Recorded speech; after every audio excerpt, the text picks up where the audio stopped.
MA final राजनीति विज्ञान के विद्यार्थियों, आज मैं आपको आपके 9th प्रश्न पत्र भारत में ग्रामीण एवं शहरी स्थानीय शासन के संदर्भ में बहुत ही महत्वपूर्ण टॉपिक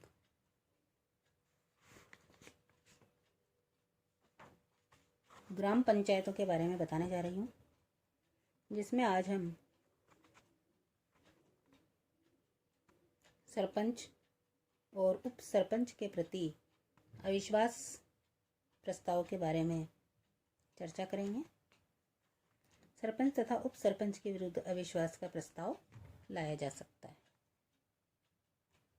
किंतु किसी पंच के प्रति अविश्वास का प्रस्ताव नहीं लाया जा सकता। सरपंच तथा उप सरपंच के विरुद्ध अविश्वास का प्रस्ताव लाने के लिए इस आशय का लिखित नोटिस पंचायत के प्रत्यक्ष रूप से निर्वाचित सदस्यों में से कम 1/3 सदस्यों द्वारा हस्ताक्षरित तथा निर्धारित प्रारूप में होना चाहिए। ऐसे प्रस्ताव की प्रति नोटिस सहित नोटिस में हस्ताक्षर करने वाले किसी सदस्य द्वारा व्यक्तिशः सक्षम अधिकारी को प्रस्तुत करना आवश्यक है।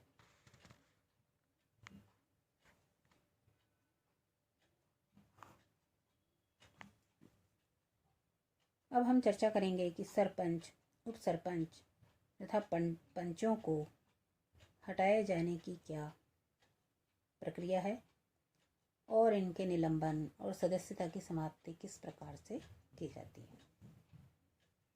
राजस्थान पंचायत अधिनियम 1994 में पंचायत के सदस्यों, अध्यक्ष तथा उपाध्यक्ष को हटाए जाने, निलंबित करने तथा सदस्यता समाप्ति के प्रावधान भी किए गए हैं।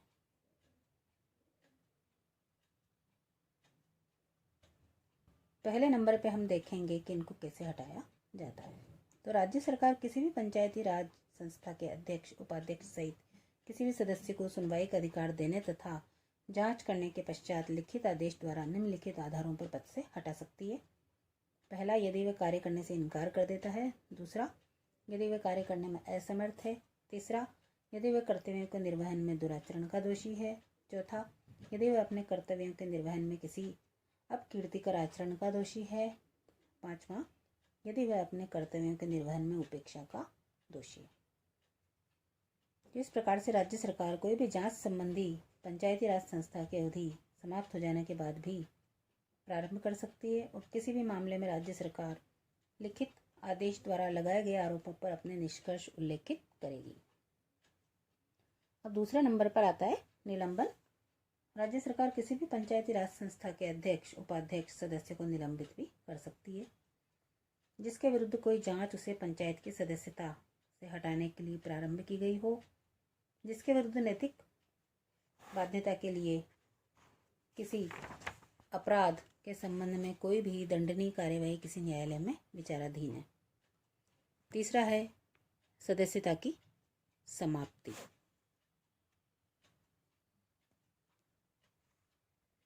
राजस्थान पंचायती राज अधिनियम में उन स्थितियों का उल्लेख किया गया है जिसमें किसी व्यक्ति की पंचायती राज संस्थाओं की सदस्यता को समाप्त किया जा सकता है। ये स्थितियां निम्नलिखित हैं। पहला, यदि वह पंचायती राज संस्था में निर्वाचन के लिए सदस्यता हेतु आवश्यक योग्यताएं जो अधिनियम की धारा 19 में दी गई हैं के अनुसार अयोग्य हो जाता है। दूसरा, यदि वह संबंधित पंचायती राज संस्था में लगातार 3 बैठकों में अनुपस्थित रहता है तथा इसकी लिखित सूचना संबंधित पंचायती राज संस्था को नहीं देता है। तीसरा, सदस्यता से हटा दिया जाता है। या चौथा, उसकी मृत्यु हो जाती है। अब हम देखते हैं कि पंचायत की सदस्यता के हेतु निर्वाचन के लिए क्या योग्यताएं हैं। पहला, राजस्थान राज्य विधानमंडल के लिए उस समय प्रभावी किसी कानून के अधीन अयोग्य नहीं है तथा यदि उसने 21 वर्ष की आयु पूर्ण कर ली है। दूसरा, किसी स्थानीय प्राधिकरण के अधीन कोई पूर्णकालिक, वैतनिक या अंशकालिक पद पर नहीं हो। तीसरा, दुराचरण या नैतिक अधमता के कारण राज्य सरकार की सेवा से हटाया नहीं गया हो। चौथा, किसी भी पंचायती राज संस्था के अधीन वैतनिक या लाभ का पद धारण नहीं करता हो। पांचवा, कुछ रोगी नहीं हो या कार्य के लिए असमर्थ नहीं हो। छठा, किसी सक्षम न्यायालय द्वारा नैतिक अधमता के लिए दोषी नहीं ठहराया गया हो। 7वां, संबंधित पंचायती राज संस्था की ओर से उसके विरुद्ध विधि व्यवसायी के रूप में नियोजित नहीं है।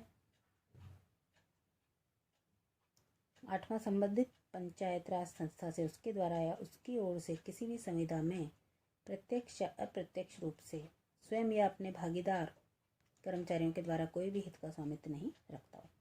9वां, संबंधित पंचायती राज संस्था द्वारा आरोपित किसी भी कर या फीस की रकम की मांग नोटिस जारी किए जाने की तिथि से 2 माह तक भुगतान नहीं किया गया हो। 10वां, धारा 38 के अधीन निर्वाचन के लिए अपात्र नहीं हो।